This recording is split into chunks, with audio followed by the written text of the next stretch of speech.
Hey, Chris Barnes here, and welcome to Amplified Wellness Podcast.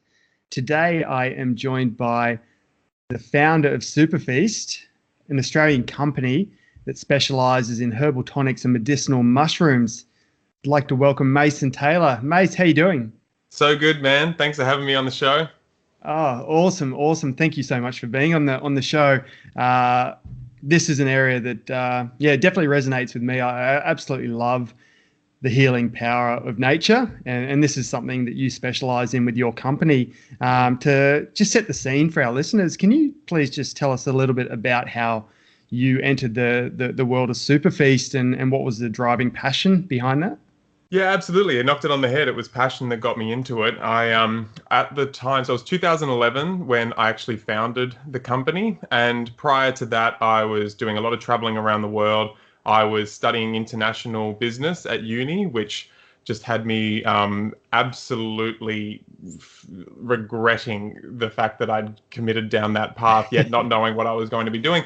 And in one of my travels, I took a year off between before my last year at uni. And at that point, I had this moment where I suddenly just kind of entered my body and stopped ignoring the symptoms that I'd had for so many years as I was just vagabonding around. And that was extreme fungal infection that I had due to a low immune system and general just exhaustion. I was in my early 20s and I was just way more tired than I really should have been. And so at that point, I looked down the trajectory that I was going on with my life and my health, and I decided I'm going to come to really shift that up. I got back to Australia and I just dove in the deep end of cleansing protocols, opening up my detox channels, going and collecting my own water from the mountains. And while I was at uni meant to be studying, I was actually studying longevity practices. I got back, and this is important in understanding the driving force behind what SuperFeast does in tonic herbalism. I got back and I didn't focus personally on my symptoms. They weren't to that point of extreme, like they weren't so extreme. Like, we see a lot of people suffering some extreme diseases, right? And symptoms from those diseases. At that point, you maybe need to focus on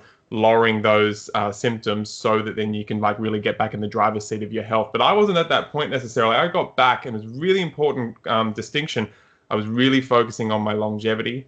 I was really focusing on enhancing the capacity of my organs and the organ function to do what it does, restoring the ability of my chi, my energy running through those organs, remembering how to undergo its transformations and its transmutations, which then leads, when you looked at really broad, leads to more sustainable capacity to grow your emotional health and develop your emotions. And I just really focused on that. And so I kept on falling into Taoist tonic herbalism at that time in my life. So as I was meant to be studying international business and how to go and conquest economies from around the world and, completely decimate them through a corporate structure, I was studying these practices and passed my degree. P's get degrees. And I was just at that time, just experimenting on my body, bringing medicinal mushrooms into my life, these Taoist tonic herbs, which aren't just mushrooms, we can make that distinction, but especially mushrooms, and knocked my candida on the head in a couple of months, which I now know is a pretty impressive thing to be able to do. Got my body back to a point where I was feeling very exuberant and excited and really exploratory, and seeing what I could really get out of my body in this lifetime and what it could get out of me. And then basically just unifying my mind and my body. And then my mum was like, I was like, what am I going to do with my life? I was teaching yoga, and my mum was like, look, you're going on about these superfoods and herbs. Get out there and spread this shit. And so I did. We started SuperFeast. I got a bit forlorn about not being able to know the exact ins and outs of how my medicinal mushrooms were grown, my herbs were grown, and I also wanted to include herbs and mushrooms in my life that were grown in a very particular way, that were tied in with the roots of a very ancient philosophy. I wasn't just jumping on board something that I thought was particularly a fad or was particularly going to give me some immediate outcome. I wanted to connect to something very rich and deep and invite that into my life and invite it into my personal culture. Right. And so if you're going to invite something into your personal culture and allow that to pass on to your loved ones and your kids or, your nephews, wherever it is, you want to be all over and making sure that you are completely aligned with that. And so I started sourcing herbs in that way, in alignment with the D-Dao philosophy of getting them from the place where they're, with the herb resonates with the atmosphere and the cosmology and sucks up that cosmic Wow. energy and sucks up that microbial energy and grows in a space where it's going to be punchy and potent. And then that's what I want to be giving to my mum and my kids, and that's what I want to be taking myself. And that's what I love doing at SuperFeast, is helping people bring in these tonic herbs, these medicinal mushrooms, weaving them into their diet and their lifestyle, this apothecary, so that they can maintain their immune health, nervous system health, kidney energy levels in the long term. Yeah, no, absolutely, mate. And look, your passion, yeah, you can definitely, breathe that passion in there, mate. I can absolutely feel that, which is awesome, and it's why I love your products as well. I've personally been using them for years now, for a number of reasons, which we'll go into shortly for some of the benefits. But I guess for listeners that don't really understand what herbal tonics are or medicinal mushrooms are, in a short summary, how would you describe herbal tonics and medicinal mushrooms to them? Yeah, so when we talk about tonic herbs, we're talking about a category of herbs that were made distinct, probably first time about 200 BC by Shen Nong. That these are the herbs that are gentle, adaptogenic enough, they are non-toxic enough that you can include them on rotation in your diet in order to do three things: lighten the body, slow down the aging process, and create extreme longevity, and bring the spirit through the body so that you're healthy enough to develop your consciousness. They're the three intentions. And so herbs, under that category, we've got the medicinal mushrooms, which I'll explain next, but we've got many different herbs, roots and barks, and some animal products, and like even pearl, microgram pearl. These are the herbs that the Taoists and cultures from all around the world said, these herbs are the ones we include in our diet. We don't take them because we're sick. We take them because we have a strong health intention, and we want to continue to nourish that. And that's an important distinction. And under that banner, many types of herbs. And then we have medicinal mushrooms.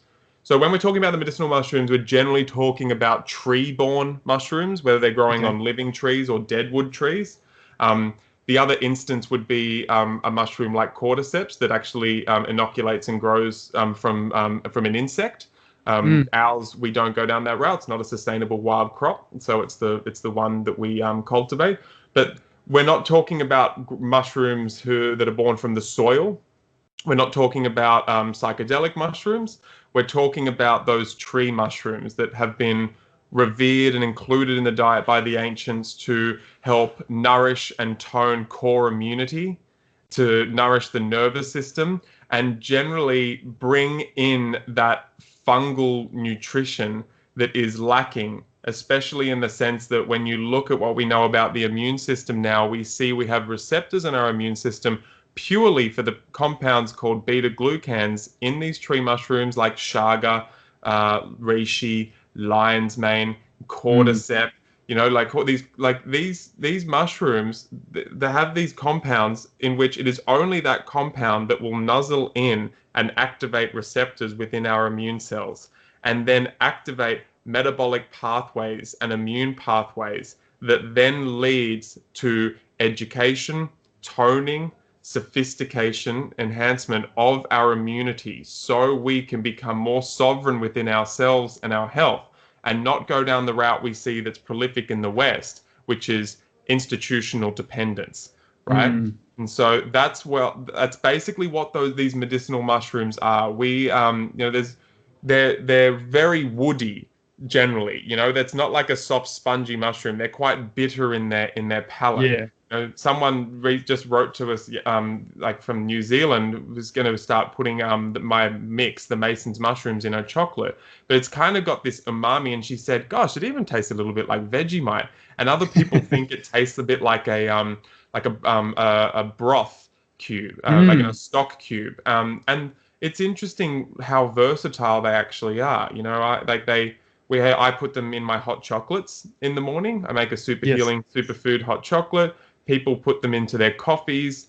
Many people are putting them into stock, into broths and soups, and lots of mums as well. I first got my distinction on the relevance of me not providing just little sachets of mushrooms that are convenient. I might get there. I'm not against it, but I wanted to offer people extract powders so they're ready to go, because that's the thing with these herbs. You need there's a lot of chitin in there. There's a lot of fibers that you need to hard boil them, and in some instances get them in alcohol and extract out all that nourishing goodness. And so we go through that process, then spray dry it and get it just pure medicine in that powdered form, and it's ready to go. You don't have to do anything to it. Big distinction when it comes to medicinal mushrooms. Then we've got mums just going and like, how am I going to get these into my kids? Sometimes I'm like, just give them a hot chocolate. There's like one mum, and that works majority of the time. I remember there's one mum when I first brought them out at the markets, they gave me this distinction of, why is this relevant? Because I was, despite studying business, I don't have a business mindset. I just wanted, I wanted people to connect to the romance and the magic of, really taking this sovereignty back in and bringing this tonic herbal philosophy into their lives and making it accessible for no matter who you are, whether you're a nut like me that's studying it, nonstop, or whether you're, a student that just needs your mind to be on and not get sick, or a mum that just needs to get through that winter period and not have you all go down for 3 weeks. And it was this one mum, Trish, came to the markets, and she had 2 autistic kids and 4 kids all together, all in school, and she just was like, I'm taking on this year. I'm really getting our health back on track. And you got the mushrooms, great. Give them. And I'm like, Trish, and I'm going like, I'm comfortable. This is back in 2012. I'm like, I'm comfortable about selling. And I'm like, oh, look, no, I know you live near Lane Cove. Go and like, you can harvest wild, turkey tails yourself. And then she's like, I don't have time for this shit. Just like, mate, give me the powder. And then we're trying to figure out how to get him into her kids. I'm like, oh, here's a hot chocolate recipe. And she's like, look, I love it. One of my kids love it. Like, especially her autistic children wouldn't cop it, No, blueberry smoothies, no. Went down the track, and then one day she came back and she's cheering, and I'm like, oh gosh, how'd you do it? And she's like, in the spag bowl, mate. And so she'd just taken like a tablespoon, because she was like, I'm not having everyone get sick for 3 weeks this winter. And that's when it kind of clicked for me, this beautiful ancient medicine, these medicinal mushrooms, which people have made teas, the Taoists, the Taoist hermits and immortals in the mountains, they're drinking their Reishi tea, meditating on yin and yang and the purpose of their life, and really breeding this epic health, and then bridging that over to, that's what we're doing. We're just humans trying to reach our potential, no matter whether we're a CEO, executive, student, stay-at-home dad, like stay-at-home mum, working dad, working mum, whatever it is. It doesn't matter the circumstance. We're trying to really, just be at our optimal and be able to, hustle through life and then enjoy life as much as possible. And that's where these mushrooms really, they're just absolute medicine for this modern age. And that mum and Trish was great. They went through winter. Everyone got the flu still, but only for a week, and it wasn't that severe. And absolutely. And look, you make some really good points on that philosophy about just helping people achieve their full potential with health and healing. I personally, with my, I've got a 4-year-old boy. If he ever gets a cold or flu, Chugga is one of the first things I reach for, and putting it in a hot chocolate, absolutely gold. Personally, a Chugga in my coffee, Mason's mushroom mix in my coffee. Like I use that in the mornings in my bulletproof coffee, and look, it definitely helps with my energy and focus. But yeah, touching on pregnancy and mums, we've got lots of listeners that are new mums. And some of the problem areas that they face is all that broken sleep, breastfeeding, obviously leaching all those nutrients and that vital energy out of their bodies. How can medicinal mushrooms really support mums that are just burnt out with the day-to-day demands of being a mum, which is huge? Yeah, it is huge. It's in the fabric of SuperFeast, just being there championing and cheering on mums. Just spoke to thousands of mums when I was doing the markets, and now just doing the phones at SuperFeast. My mum helped create SuperFeast, and now SuperFeast is helping to support her during what she's going through with a brain injury. And so it's just like we've got a lot of time for that conversation now. We're kind of specifically talking about postpartum here, which is great, because that's where I'm really safe to go and fly and say whatever. So from the Taoist perspective, giving birth is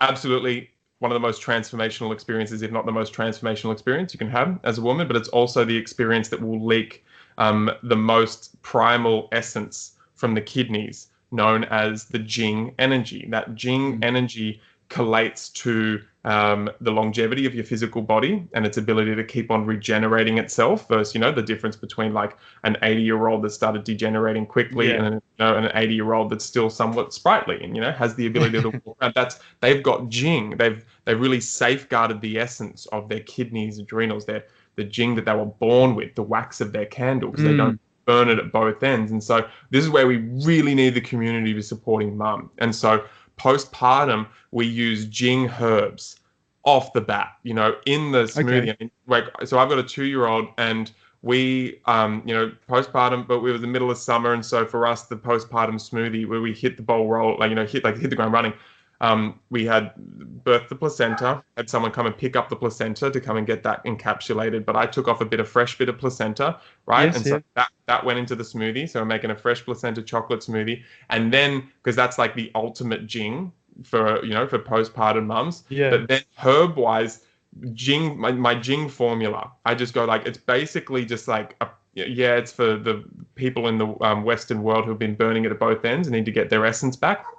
But it's like a postpartum blend. Seriously, this Jing, and that's got just one mushroom, but then it's got like hishawu, beautiful root, eucomia bark, and 3 other herbs that are just basically nourishing that primal essence. That's what we need, because mums have been, thrown into this new world. There's sleep deprivation going on.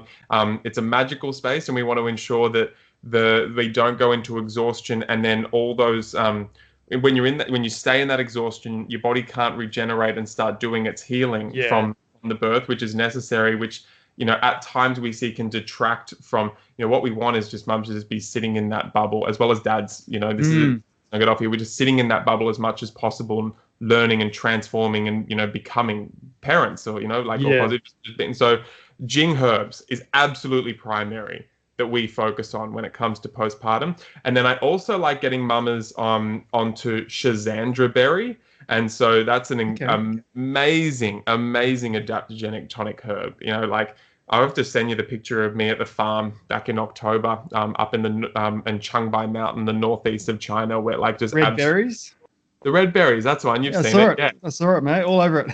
Oh, man. And just walking through that orchard, we're just like dwarfed by birch forest and there's pine growing all through the orchard. There's mushrooms growing up everywhere. And it's just like, this is beyond organic, guys. There's not a need for a pesticide or any fertilizers or anything like that. This is D-Dao tonic herbalism growing in the ancient way, right? And so then that berry, that 5-flavor fruit, Schizandra wuetze, is just this incredible herb to tone all the major organs, but especially the liver. So the Jing herbs come and nourish the capacity to create sex hormones and maintain them. Yes. Very important to have hormones rocking postpartum. Then the Schizandra also helping on that level, helping to keep the mind sharp, tone the heart, the lungs, but it's a real special liver herb. And so helping, it's not a strong detoxifier, but it tones the way that the body detoxes in both phase 1, 2 channels of the liver. But then just the ability and the intelligence of the chi of that liver to then process as the general of the army and as the composer of the symphony, which hormones we're taking in and out, which we're recycling, we're absolutely getting out of the body right now. That is important to have your maestro, your hormonal maestro really rocking at that time. And Schizandra also helps replenish will tone the functions that replenish and holds in an astringing sense the sexual fluids, which is another important one. And then I'd finally add, they're like a good morning, or like, you have like your Jing in the morning, Schizandra with some hot water in the afternoon, beautiful. And then before bed, Reishi mushroom, the Shen, the spirit mushroom. Yeah. It's an incredible immune tonic, so we're going to keep mama healthy. It's an incredible one to be passing on that immunological information via the breast milk, to support mum's immunity and bubba's immunity. An amazing nervous system herb, a beautiful sleep tonic, and generally just one for if you're developing your consciousness, reishi is your absolute go-to. Like, that's my girl, my mushy girl. Fantastic. So you speak about the reishi mushroom. Would that be really beneficial for people that were starting meditative practices, really trying to work on that inner calmness and stillness? Would that complement For that sure. type of Like yeah, yeah. 100%, man. Like you nailed it. And like we can go like because the you look at the Taoist tradition, this is how they like they depict heaven. There's a reishi there, or they depict someone aspiring to immortality in themselves. Whether that's actual physical immortality or not. We can leave that to another conversation because it's a fun Yeah. one. But they're just really wanting that beautiful stillness within themselves. Reishi is always depicted. It's the primary tonic herb. Now, why does it work? Yes, it's somewhat of a nourishing Jing tonic, and so it nourishes the kidneys. It's an incredible nervous system elixir, and so that mushroom helps to nourish the nervous system in many ways to help its capacity to go between being on and off, basically, and get into sympathetic rest and digest. It's an Yes. amazing herb as mushrooms are for the gut, because they feed the good bacteria, or more importantly, as a prebiotic, it feeds the Okay. indigenous bacteria, which is really important. So that's alleviating stress. And then reishi is very constitutionally deep and primordial sense nourishing to the immune system to the extent of getting into the bone marrow, nourishing on those levels. And when you get the immune system rocking on that level, stress does begin to ward off. It's a Mm. cardiovascular herb, heart herb. And so Okay. straight away, if we know our Shen and our consciousness is emerging from that heart, then we're all going to see a correlation there. And then toning the vagus nerve and that function and that connection between the physical heart and the mind, so that communication can happen with more efficacy. Then you can see the actual physical implications of why this would be a Shen tonic and help us to go deeper into our meditative practice if you source it correctly. And that's why we source very particularly. We call it D-Dao, as I said earlier. So Reishi comes from the Dabi Mountains, and our idea is to get it grown so in a way that's going to get it as close to the wild thing as possible, with as much of the cosmic essence that the ancients were talking about, right? And it doesn't work if we take it and start growing it in a lab here, Sure. in Australia. We need those mountains. I want that cosmology, I want that tradition. And when you grow in that sense, they actually has the treasures. And this is the energetics. It has the three treasures. It has the Jing, it has the Qi, and what we're just talking about here with Reishi, the Shen, which is our development of our consciousness. And it has that within the herb. And that's what separates the boys from the men in terms of what's a nice, like a very potent sourcing of reishi mushroom. The difference between trying something and going, oh yeah, I can feel chemical things going on within me, which I like that. I need that to happen as well because we Yes. need to chemically be effective. But then when you try it and you go, I'm feeling this mushroom, and it's not psychedelic, it's not trippy, it's working on that energetic level. It's working throughout the meridians, and it's helping tone somewhat of those more etheric aspects of your major organs, and especially your heart. And that is especially what excites me about tonic herbalism. As it's the whole idea behind these herbs is they've sucked up cosmic energy, right, from the sky, as the Taoist said, from heaven, and then allowed to pour that into us, the bridges, into Yeah, human. yeah. Yeah. No, they're absolutely incredible. And I do have a story of one of our listeners.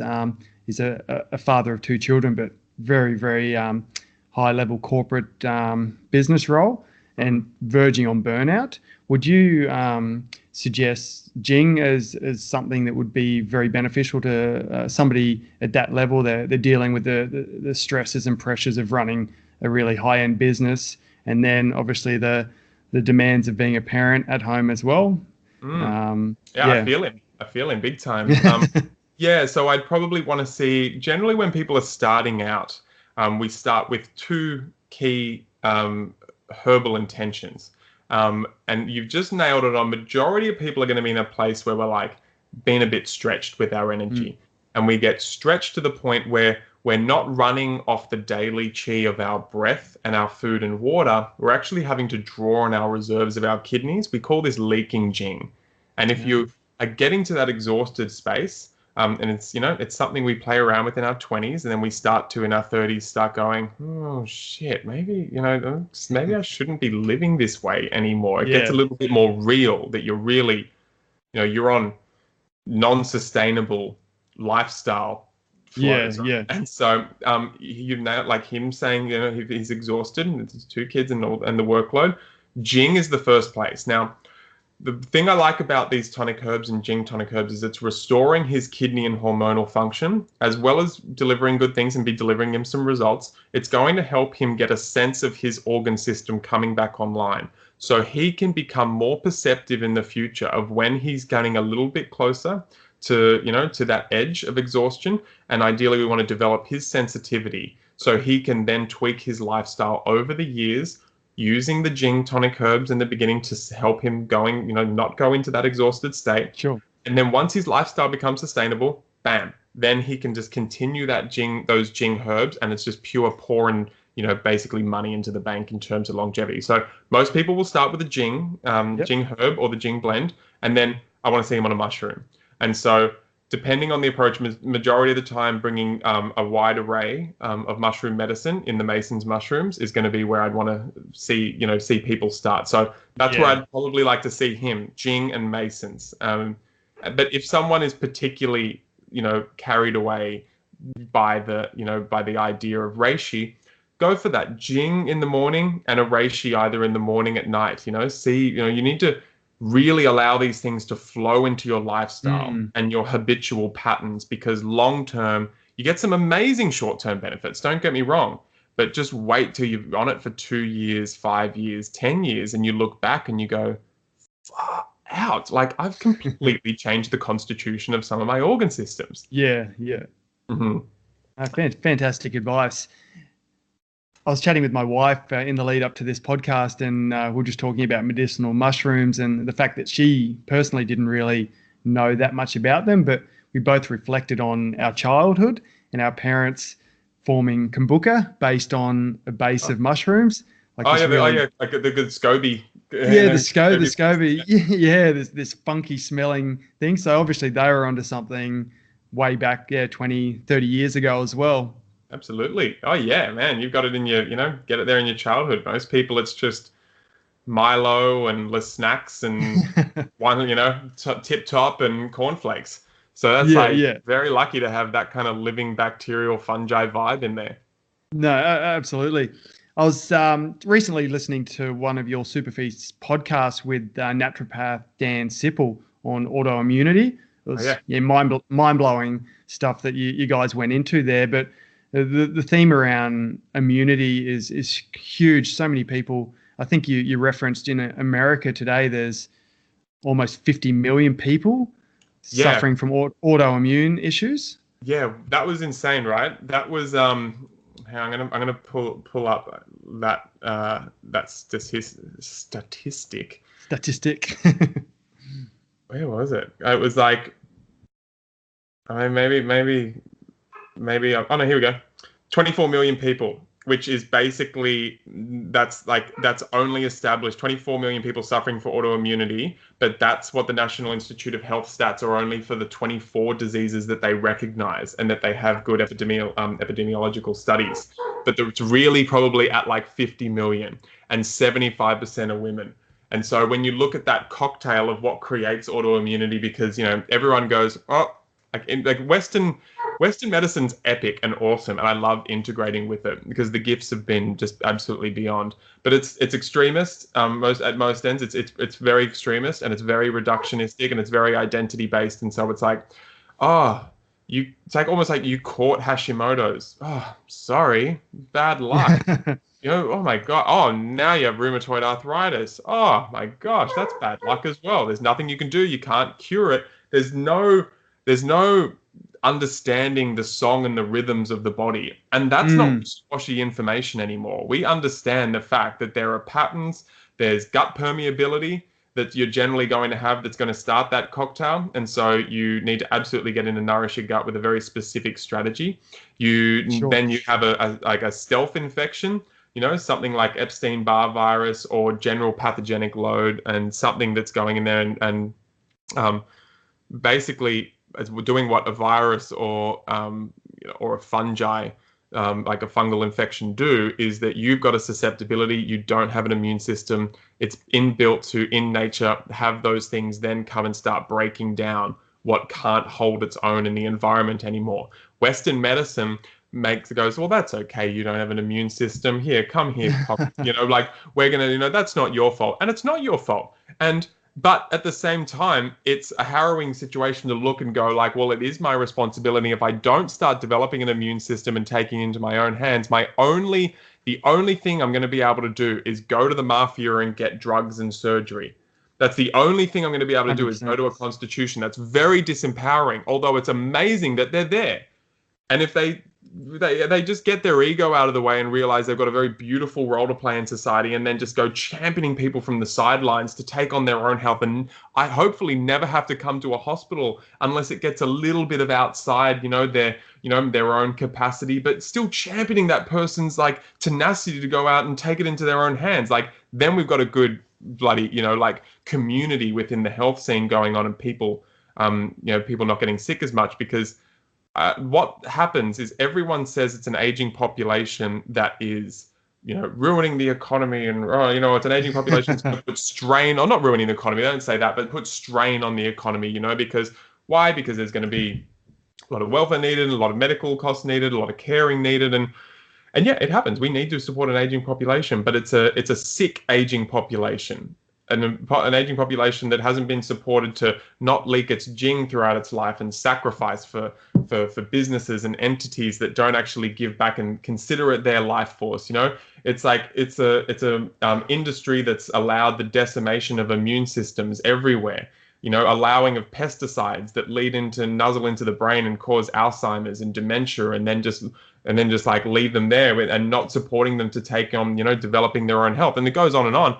This is what leads to autoimmunity most of the time. Antibiotics smash the gut early in life, lead to that gut permeability. Yes. Then there's no immune system. There's no good natural spring water, good fiber and roughage in the diet. There's pesticides in the diet. There's definitely no medicinal mushrooms in the diet that would actually help someone develop an immune system over their lifetime. Just having having a culture like we know what the Italians, in the Mediterranean do, just have a lot of herbaceous dishes.